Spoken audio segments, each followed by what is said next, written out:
की राजधानी में नगर निकाय चुनाव ने राजनीति की दिशा को बदल कर रख दिया। बीजेपी ने यहां एक ऐतिहासिक जीत दर्ज की है। आमतौर पर लेफ्ट और कांग्रेस के मजबूत गढ़ माने जाने वाले इस राज्य में बीजेपी ने तिरुवनंतपुरम नगर निगम चुनाव में भगवा लहराकर सभी को हैरान कर दिया। ये जीत इसलिए भी काफी अहम हो जाती है क्योंकि बीजेपी ने लोकतांत्रिक मोर्चा एलडीएफ से सत्ता को छीन लिया, जो इस निकाय पर पिछले 4 दशक से काबिज थी। ये दिखाता है कि प्रधानमंत्री नरेंद्र मोदी के नेतृत्व में बीजेपी का जनाधार अब उन दक्षिणी राज्यों में भी फैल रहा है जहां पर उसकी जमीन पारंपरिक तौर पर कमजोर थी। बिल्कुल। अब बीजेपी एनडीए ने कांग्रेस नेता शशि थरूर के संसदीय क्षेत्र यानी कि राजधानी तिरुवनंतपुरम में शानदार प्रदर्शन किया है।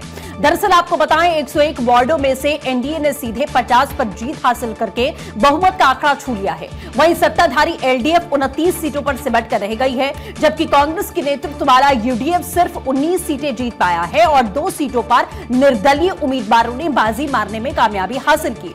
इस जीत से साफ है कि मोदी लहर अब केरल के तटीय इलाकों तक भी पहुंच चुकी है और ये बीजेपी के लिए दक्षिण विजय की शुरुआत साबित हो सकती है।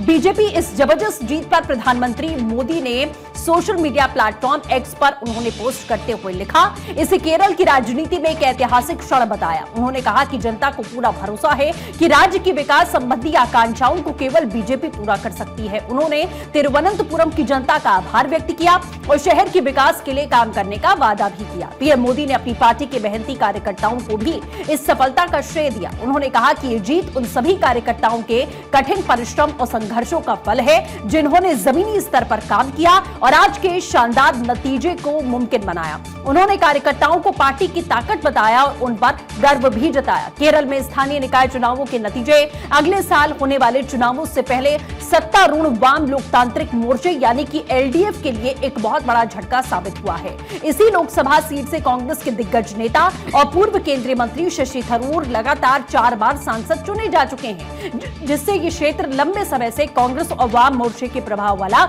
माना जाता रहा। ऐसे में नगर निगम में बीजेपी की जीत ने राज्य की राजनीति में एक नए समीकरणों को जन्म दे दिया है, जिसके बाद केरल में कांग्रेस और यूडीएफ की जीत पर बधाई देते हुए शशि थरूर ने तिरुवनंतपुरम में बीजेपी की जीत पर बधाई दी और कहा कि राजनीतिक परिदृश्य में बदलाव का संकेत है। लेकिन ऐसा नहीं है कि केरल निकाय चुनाव से बीजेपी ही खुश है। इन चुनावों में आए परिणामों से सबसे ज्यादा खुश कांग्रेस नजर आ रही है, क्योंकि इन चुनावों में सबसे अच्छा प्रदर्शन कांग्रेस की ओर से ही किया गया है। ग्रामीण स्तर पर कांग्रेस ने यूडीएफ ने अब तक का सबसे मजबूत प्रदर्शन करते हुए 941 ग्राम पंचायतों में से 504 पंचायतों में जीत दर्ज की है। इसके मुकाबले एलडीएफ को 341 ग्राम पंचायतों में सफलता मिली, जबकि एनडीए केवल 26 पंचायतों तक सीमित रहा। जमीनी स्तर पर मिली ये बढ़त यूडीएफ के लिए बेहद अहम है, क्योंकि यही स्तर भविष्य के विधानसभा चुनावों की बुनियाद तय करता है। ब्लॉक पंचायत के लेवल पर अगर बात करें तो एलडीएफ ने 63 सीटें जीती हैं, जबकि कांग्रेस फ्रंट को 69 सीटें मिली हैं। वहीं जिला पंचायत लेवल पर दोनों गठबंधन ने 7 सीटें जीतकर ये सीट अपने नाम की।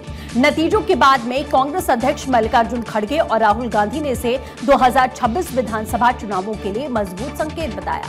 राहुल गांधी ने कहा कि ये जनादेश जवाबदेह और जनता की बात सुनने वाली सरकार की मांग को दिखाता है। वहीं केरल कांग्रेस और यूडीएफ नेताओं ने दावा किया कि ये जीत आगामी विधानसभा चुनावों का एक ट्रेलर के रूप में देखा जा रहा है।